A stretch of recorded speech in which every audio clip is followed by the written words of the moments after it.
তো বন্ধুরা, রোজার আর মাত্র একদিন বাকি। আলহামদুলিল্লাহ, আজকে সকালের নাস্তাটা আপনাদের সঙ্গে শেয়ার করতে পেরে খুবই ভালো লাগছে। ইনশাল্লাহ আবার 1 মাস পর আল্লাহ তাআলার নাম নিয়ে আমরা সকালের নাস্তার ভিডিও নিয়ে হাজির হব, যদি সৃষ্টিকর্তা আমাদের বাঁচিয়ে রাখেন। আজকে সকালের নাস্তায় কি ছিল সেটাই এখন বলছি।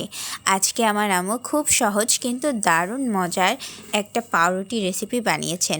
প্রথমে পাউরুটিগুলো ডিমে ভিজিয়ে নেওয়া হয়েছে, তারপর চুলায় কড়াইতে তেল দিয়ে সেগুলোকে ভালোভাবে সুন্দর করে ভেজে নেওয়া হয়েছে। বাইরে থেকে ক্রিস্পি আর ভেতরে নরম, একদম পারফেক্ট সকালের নাস্তা। এই নাস্তার রেসিপিটা যে কেউ যখনই মনে চাইবে তখনই সকালে বানিয়ে ফেলতে পারবে। এই ছিল আজকের সকালের নাস্তা, আম্মুর হাতের তৈরি ডিমে ভেজানো পাউরুটি। আশা করি আপনাদের ভালো লেগেছে। ইনশাল্লাহ ঈদের পরে আবার সকালের নাস্তার নতুন ভিডিও নিয়ে দেখা হবে। ততদিন ভালো থাকবেন, সুস্থ থাকবেন। আল্লাহ হাফেজ।